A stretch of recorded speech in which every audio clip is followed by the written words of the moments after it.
నమస్తే శ్రీ మాత్రే నమః శ్రీ గురుభ్యో నమః ఓం శం శనేశ్వరాయ నమః 2025 జనవరి 13 నుంచి మరలా 2027 వరకు అందులో భాగంగా జూన్ నెలలో ఎండింగ్ వరకు అంటే 2025 జూన్ వరకు గ్రహాలలో అత్యంత మహిమాన్వితుడు, అందరూ భయపడేవారు, అందరికీ కర్మకారకుడు మీకు అర్థమయ్యే ఉంటుంది కదా, శని భగవానుడు అన్నమాట.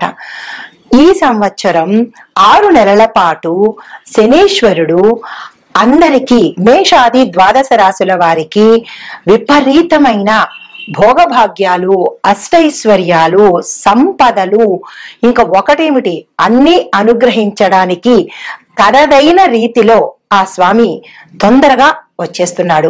అయితే శని భగవానుడి గురించి మనం చెప్పుకోవడానికి ముందు అంటే ఆయన ఏమేమి ఇస్తున్నాడు, ఎట్లాంటి సంతోషాలని ఐశ్వర్యాలని ఇస్తున్నాడు అని చెప్పుకునే దాని ముందు ఆ స్వామి గురించి ఒక చిన్న 2 మాటలు మాట్లాడుకుంటే ఆ స్వామి సంతోషంతో పాటు మరిన్ని ఫలితాలు ఇస్తాడు. అయితే అందరూ శనీశ్వరుని చూడంగానే భయంతోనూ వణికిపోతుంటారు. దానికి ముందుగా ఒక చిన్న శ్లోకంతో ప్రారంభిస్తాను. నీలాంజన సమాభాసం రవిపుత్రం యమాగ్రజం ఛాయామార్తాండ సంభూతం తం నమామి శనేశ్వరం. ఆ స్వామిని ఎంతగా తలుచుకుంటే అంత పొంగిపోయి వరాల జల్లు కురిపిస్తాడండి. కానీ అందరూ భయపడిపోతూ ఉంటారు. అయితే ఇతను కర్మప్రదాత, న్యాయదేవత అనే పేరు కూడా ఉంది. ఈయన సూర్యపుత్రుడు అన్నమాట. యమధర్మరాజుకి అన్నగారు. సూర్యపుత్రులు ఇద్దరు కూడా, యముడు శనేశ్వరుడు కూడా ఇద్దరు న్యాయదేవతలు. అంటే మనిషి యొక్క కర్మను ఎలాగా పరిపక్వం చేయాలి అనే దాంతో పాటుగా ఎక్కడికక్కడ మనిషి యొక్క కర్మలను నశింపచేస్తూ వాళ్ళని ఉత్తమంగా తీర్చిదిద్దడానికి వీరి ఇద్దరు న్యాయదేవతల కింద చెప్పుకుంటాము. అయితే అందులో శనీశ్వరుడు మన హిందూ వేద ఖగోళ శాస్త్రంలో నవగ్రహాలలో ప్రత్యేకమైన గ్రహము. ఆయనకి రాజమకుటం కూడా ఉంటుందన్నమాట. మీరు పరిశీలించినట్టయితే మిగతా గ్రహాలన్నీ సింగిల్ గా ఉంటాయి, ఈయనకి ఒక ఒక చక్రం కూడా ఉంటుందన్నమాట. అయితే ఈయనకి మందగమనుడు అనే పేరు ఉంటుంది. మందగమనుడు అంటే స్లోగా నడిచేవాడు అన్నమాట. అయితే ఈ శనీశ్వరుడు అత్యంత ఆయనకి ఇష్టమైన వస్తువులు నువ్వులకు సంబంధించినవి, నలుపు నీళ్ళు అంటే తిండికి సంబంధించినవి, నువ్వులకు సంబంధించినవి, తరువాత నువ్వుల నూనె, ఇలాంటి వస్తువులు. బట్టలకు సంబంధించి అంటే వస్త్రాలకు సంబంధించి చూసినట్టయితే నల్లటి వస్త్రాలు, నీలం వస్త్రాలు అవి ఇష్టమైనవి. ఇంకా లోహాల గురించి చూసినట్టయితే ఇనుము అత్యంత ప్రీతికరమైనది. తరువాత శుచి శుభ్రత లేని ప్రదేశాలంటే ఆ స్వామివారికి అంటే అశుభ్రతకు ఎక్కువగా, ఎక్కడ ఎక్కువ అశుభ్రత ఉంటుందో అక్కడ ఆ స్వామి ఉండిపోతాడంట. కాబట్టి మనం అశుభ్రతని దగ్గరకు రానివ్వద్దు. అయితే మందకుడిగా ఉండడము, నల్లని కాకి ఈయన యొక్క వాహనం అన్నమాట. అయితే సమస్త ప్రాణి కోటికి పాపకర్మల ఫలాన్ని ఎప్పటికప్పుడు అనుభవింప చేసేస్తుంటాడు కర్మఫల ప్రదాత. దానితో పాటుగా జీవులు చేసిన తప్పులు, మన తప్పులు తెలియవు కదా, వెంటనే ప్రాయశ్చిత్తం చేసేసి ఆ తప్పులు తెలుసుకునే జ్ఞానాన్ని ప్రసాదిస్తాడు ఈ మహానుభావుడు. అయితే శిక్షలు ఆయన వేసే విధానం కూడా అటు ఇటుగా ఉంటుంది. ఎవరైతే ఈయనకి ప్రీతికరమైన పనులు చేస్తూ ఉంటారో వారికి తన యొక్క శిక్షలను తగ్గిస్తూ ఉంటాడనమాట. అంటే మనం నిత్యకృత్యంగా చెప్తూ ఉంటాం, గొడ్డలతో పోయేదానికి గోటితో పోతుంది అంటూ ఉంటారు కదా. అంటే పెద్ద పెద్ద ప్రమాదాలను కూడా ఆ స్వామిని ప్రసన్నం చేసుకుని ఆయనకి ఇష్టమైన పనులు కనుక చేసినట్టయితే చిన్న మరి తప్పదు కదా, తప్పుకు శిక్ష ఉండాలి కదా, అలా చేస్తుంటాడు అనమాట. అయితే దీనితో పాటుగా వీళ్ళు అంటే ఈ శనీశ్వరుడు బ్రతికి ఉండగానే మనకి గుణపాఠాలు నేర్పిస్తాడు.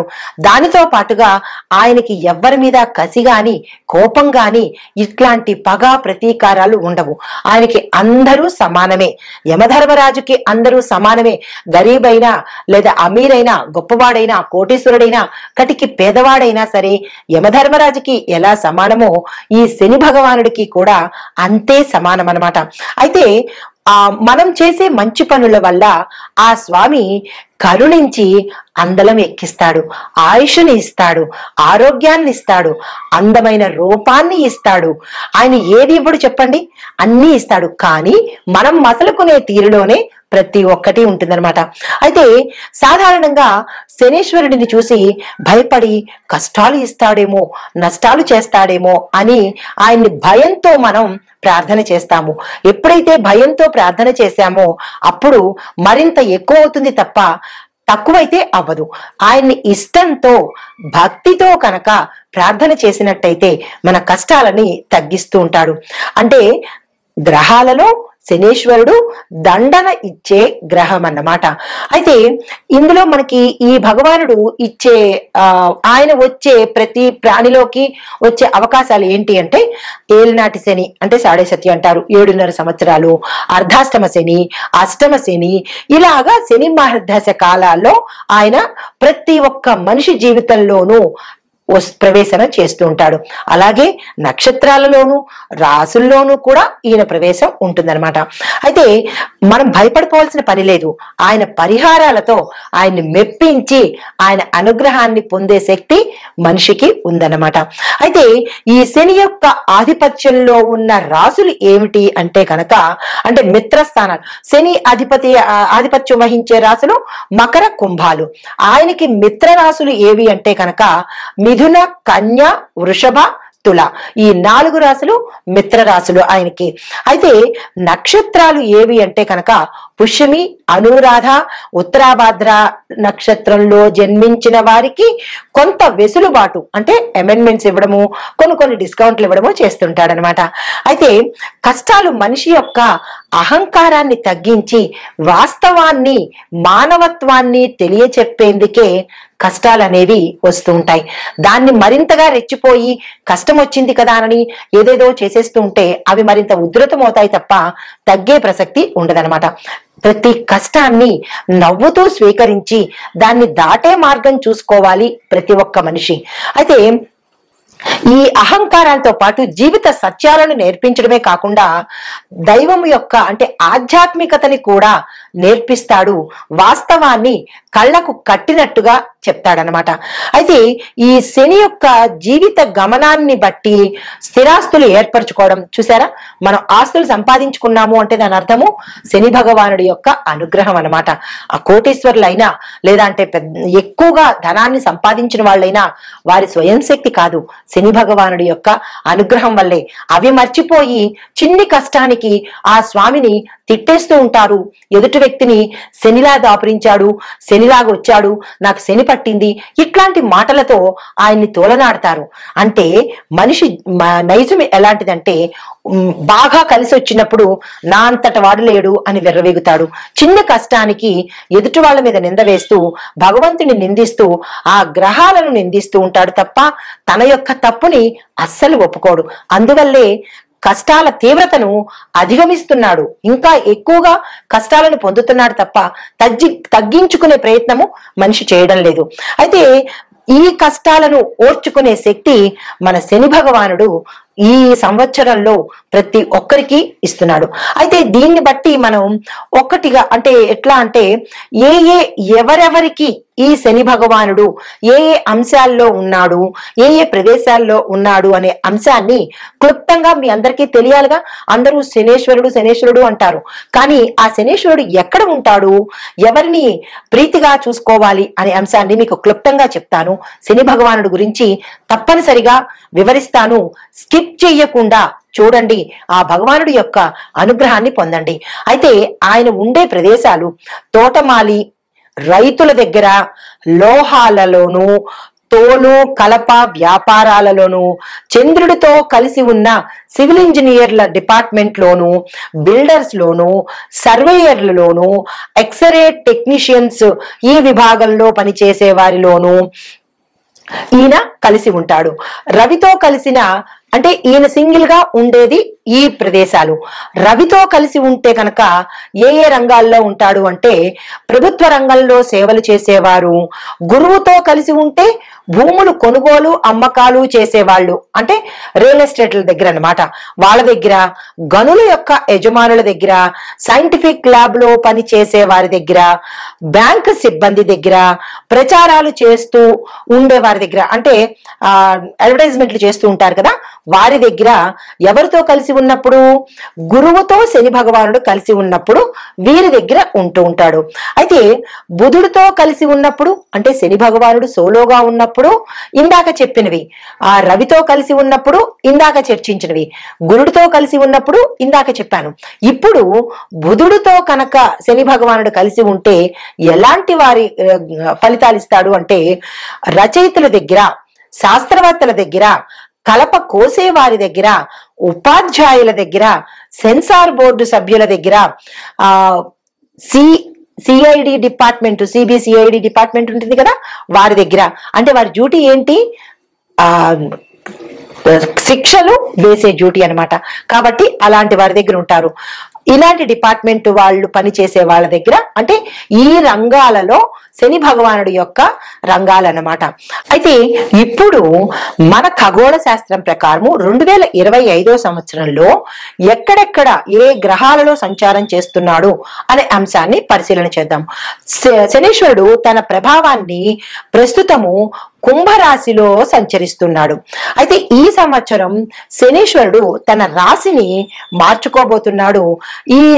ఈ శని సంచారము కుంభరాశిలో ముగిసిపోయిన తర్వాత ఆ రాశి మీద ప్రభావంతో పాటు కుంభరాశికి ఏలినాటి శని అంటాం కదా, సాడేసతి ప్రభావము ఎంతకాలం ఉంటుంది అనే అంశాన్ని మనం ఇప్పుడు తెలుసుకుందాము. అయితే ఈ కుంభరాశిలో శని ప్రవేశం జరిగినప్పుడు ఎప్పుడు జరిగింది అంటే కనుక ఈ శనీశ్వరుడు జనవరి 17, 2023 సంవత్సరంలో కుంభరాశిలోకి ప్రవేశం జరిగింది. అంటే 2 సంవత్సరాలు కుంభరాశిలో అయ్యిందన్నమాట. ప్రస్తుతం కుంభరాశిలో ఏలినాటి శని భాగంలో 2వ దశ కుంభరాశి వారికి జరుగుతోంది. దీనితో పాటు ఈ గమనంలోనే మీనరాశిలోకి సంచారం చేశాడు. అంటే మీనరాశిలోకి శని సంచారం చేసినప్పుడు కుంభరాశి వారి మీద శని ప్రభావము కొంత తగ్గిపోతుంది, అంటే తీవ్రత తగ్గుతుందన్నమాట. దీనితో భాగంగా 2025 ఈ సంవత్సరము మీనరాశిలో సంచారం చేస్తూ ఉండడం వల్ల కుంభరాశి వారికి చివరి దశ వచ్చేసిందనమాట. అంటే కుంభరాశి వారికి ఆఖరి దశ, మీనరాశి వారికి ప్రారంభ దశలోను శనీశ్వరుడు సంచారం మొదలు పెట్టాడు.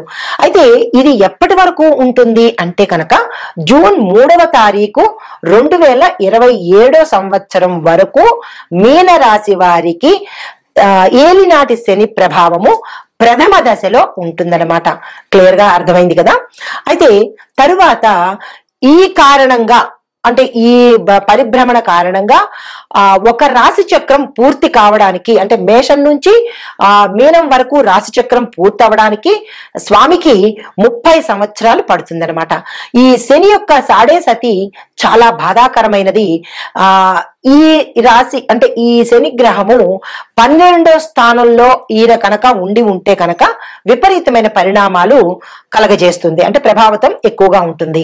అయితే మీనంలో సంచరించినప్పుడు మకర రాశి వారికి ఇప్పుడు అన్నమాట మీనంలోకి వచ్చేసాడు కదా, ఇప్పుడు మకర రాశి వారికి శని దశ పూర్తిగా పోయింది. అంటే శనీశ్వరుడు ఏలినాటి శని ప్రభావం నుంచి మకర రాశిని తగ్గించేశాడు. 2వ పాయింట్, కుంభరాశి వారికి చివరి దశకి వచ్చేశారు. మీనరాశి వారికి ప్రథమ దశ ప్రారంభమైందన్నమాట. తర్వాత దీనితో పాటుగా మార్చి 29, 2025 సంవత్సరము మీనరాశిలోకి ప్రయాణం చేస్తూ మేషరాశికి కూడా మొదటి దశని ఇస్తున్నాడు. అంటే చూడండి, మీనం తర్వాత చక్రంలో మళ్ళా వచ్చింది ఫస్ట్ ఏంటి? మేషరాశి. మీనం 12వ రాశి అయిపోయింది. తర్వాత దాని ఎఫెక్ట్ ఎవరికి ఉంటుంది? మళ్ళా రాశి చక్రంలో మొదటి స్థానము మేషరాశికి. అంటే మళ్ళా మేషరాశి వారికి ప్రథమ స్థానంలోకి అవ్వబోతోంది. అంటే ఈ ఎఫెక్ట్ మేషరాశి వారికి కూడా తగలబోతోంది అన్నమాట. ఈ మేషరాశిలో వచ్చేటప్పుడు మొదటి దశ ప్రారంభం అవుతుంది. రెండో దశ అంటే మీనరాశికి రెండో దశ, కుంభరాశికి చివరి దశ. ఇలాగా స్వామివారు అంచెలంచెలుగా ప్రయాణాన్ని సాగిస్తున్నారు. అయితే ఈ శని గ్రహము ఏ రాశిలో అయితే 8వ ఇంట 4వ ఇంట ఉన్నప్పుడు ఆ రాశి యొక్క దశ ప్రారంభము అయినట్టుగా మనం గమనించుకోవాలి. కుంభరాశిలో శనేశ్వరుడు సంచరించడం వల్ల కర్కాటక వృశ్చిక రాశుల మీద ఆయన యొక్క దయ ప్రభావము ఏర్పడుతుంది. శని మీనంలోకి ప్రవేశించినప్పుడు సింహానికి ధనస్సుకి వారి యొక్క ప్రభావము దయనీయంగా అంటే దయ కలిగి ఉంటుందన్నమాట. అయితే ఇప్పుడు ఈ మనం ఇందాక చెప్పుకున్నట్టుగా ఈ ప్రభావాల నుంచి ప్రతి మనిషి, ప్రతి జీవకోటి ఎలా తప్పించుకోవాలి, ఈ దశల్లో ఆ శని భగవానుడి యొక్క తీవ్రతను ఎలా తగ్గించుకోవాలి, ఆ స్వామి యొక్క అనుగ్రహాన్ని ఎలా పొందాలి అనే అంశం కనుక ఇప్పుడు చూసినట్టయితే ఆర్థిక అంటే 3వ దశలోకి వచ్చేటప్పటికి ఆయన అంటే మొదటి దశ మళ్ళా చెప్తున్నాను, మొదటి దశలో ఉన్నప్పుడు కుటుంబం మీద చూపిస్తాడు. రెండో దశలో ఉన్నప్పుడు శరీర అంటే మన ఆరోగ్యం మీద చూపిస్తాడు. మూడో దశలో ఉన్నప్పుడు ఆర్థిక పరంగా చాలా జాగ్రత్తలు తీసుకుంటూ ఉండాలి. ఈ 3 దశల్లో ఎవరెవరు ఉంటున్నారు అనేది మీ జాతక పరిశీలన చేయించుకొని శని మహర్దశ ఎప్పుడు ఉంది, మేము ఏ జాగ్రత్తలు తీసుకోవాలి అనే అంశాన్ని మీ యొక్క వ్యక్తిగత జాతక పరిశీలన చేయించుకుంటే కనుక ఆ స్వామి యొక్క స్థానాలు తెలుస్తాయి, ఆ పరిహారాలు చేసుకోవచ్చు. అయితే ఇప్పుడు ఆ స్వామి యొక్క చెడు ప్రభావాలను తగ్గించడం కోసము మనం ఎవరిని పూజించాలి అంటే కనుక తప్పనిసరిగా గుర్తుపెట్టుకోండి, శివుడిని, హనుమంతుడిని తప్పనిసరిగా పూజించాలి. నేను ప్రతి ఒక్క రాశి ఫలితాలు చెప్తున్నప్పుడు పరిహారాల్లో నేను ఇదే ప్రస్తావన చేస్తాను. ఎక్కువగా శివుణ్ణి పూజించండి, ఆంజనేయ స్వామిని పూజించండి అనే ప్రస్తావన ఎక్కువ తీసుకొస్తాను. ఎందుకు అంటే కనుక ఈ ఇద్దరే మనకి శని ప్రభావాన్ని తప్పించగలిగిన వారు. ఎప్పుడు ఈమె ఇదే చెప్తూ ఉంటుంది, ఇంకొక పరిహారం చెప్పదా అని మీకు విసుగు రావచ్చు. కానీ మిగతా పరిహారాలు చెప్పినా కానీ అది ఫలితం లేకుండా ఏదో చెప్పాలన్నట్టే ఉంటుంది తప్ప మీకు ప్రయోజనం అయితే చేకూరదు కదా. అందుకనే ఈ ఇద్దరిని తప్పనిసరిగా 2025లో ప్రతి రాశి వాళ్ళు కూడా తప్పనిసరిగా ఈ 2 పరిహారాలు, మిగతావి మీ యొక్క జాతక పరిశీలన బట్టి ఆ పరిహారాలతో పాటు ప్రతి ఒక్కరూ కూడా వీరిద్దరిని పూజించాలి, ప్రదక్షిణలు చెయ్యాలి, వారికి ఇష్టమైన పనులు చెయ్యాలి. అప్పుడే శని భగవానుడి యొక్క తీవ్రత తగ్గుతుందనమాట. అయితే శని భగవానుడికి ప్రీతికరమైన పనులు ఏమిటి అంటే కనుక అంటే ఆయన్ని ప్రసన్నం చేసుకోవడానికి ప్రీతికరమైన పనులు మన కింది స్థాయి వారిని గౌరవించడము, వారిని ప్రేమించడము, వారికి సదుపాయాలు కలగచేయడము, ఇలాంటివి ఏవైనా మీ యథాశక్తి చేసినట్టయితే శని భగవానుడు చాలా ప్రీతి చెందుతాడు.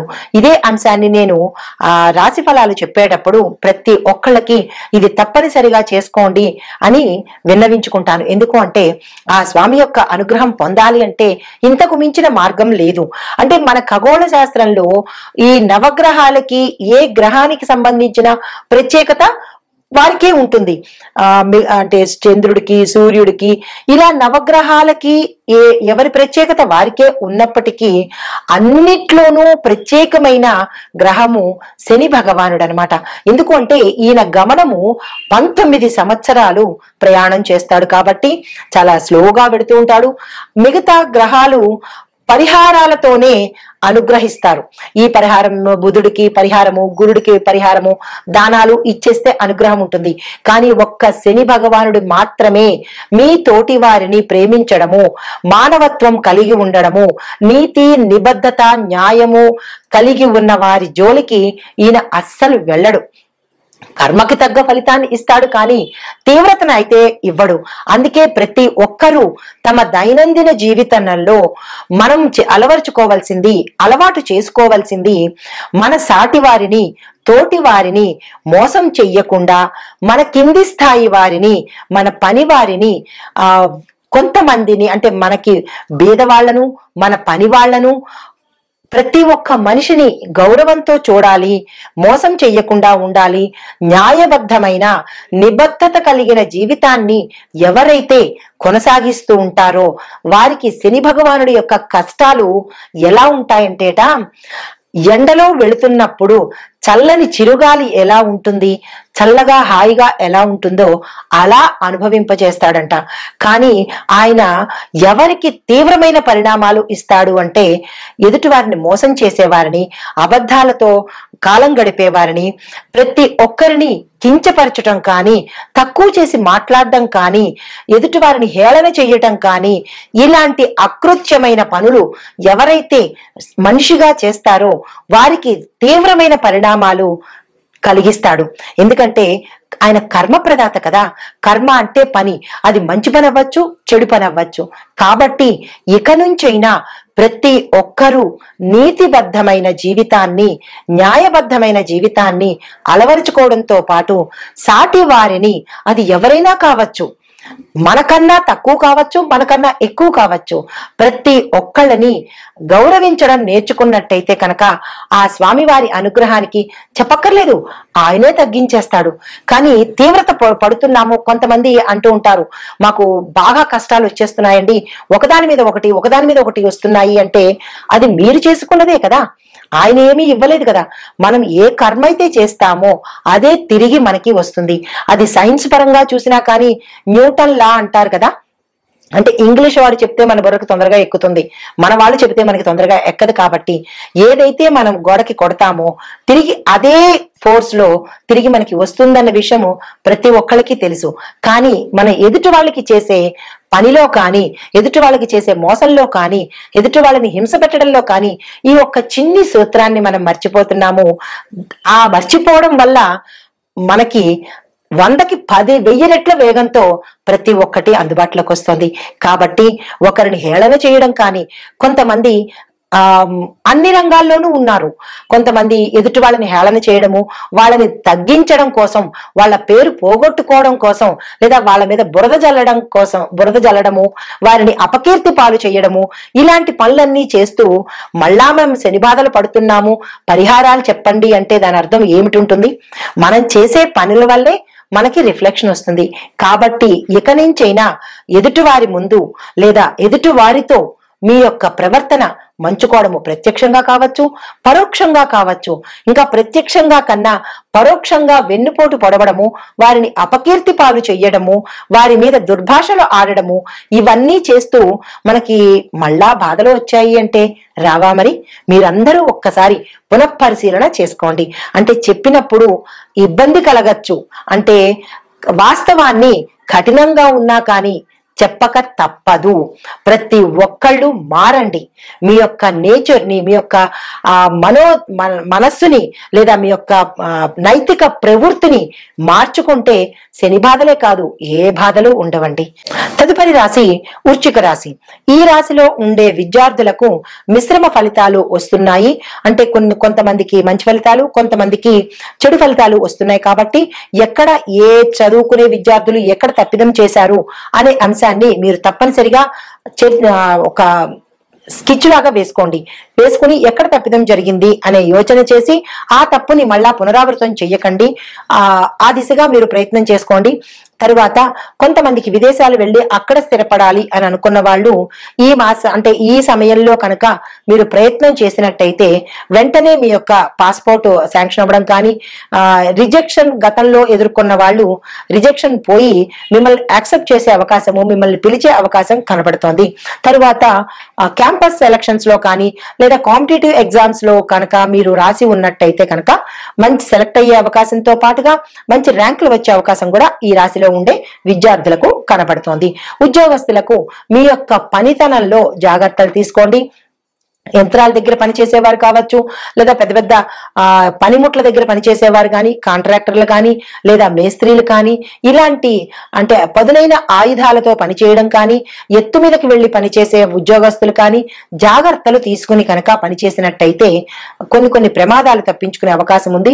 మరికొంతమంది ఉద్యోగస్తులకు విశేషమైన ధనప్రాప్తి రావడంతో పాటు పదవులు పెరిగే అంటే మీ యొక్క క్యాడర్ పెరిగే అవకాశము గోచరిస్తోంది. ఇక నుంచైనా అంటే గతం కన్నా మీ యొక్క పని మెరుగుతనాన్ని చూపించండి, అంటే మీ స్కిల్స్ ని ఎక్కువగా చూపించండి. మీ యొక్క పనితనాన్ని డెవలప్ చేసుకునే పరిస్థితి కనుక తెచ్చుకున్నట్టయితే ఉత్తర విశేషమైన ఫలితాలు పొందే అవకాశం కనబడుతోంది. వ్యవసాయదారులకు చూసుకున్నట్టయితే కొంత మీ యొక్క వ్యవసాయము నిరాశని కలిగించే అవకాశం ఉంది.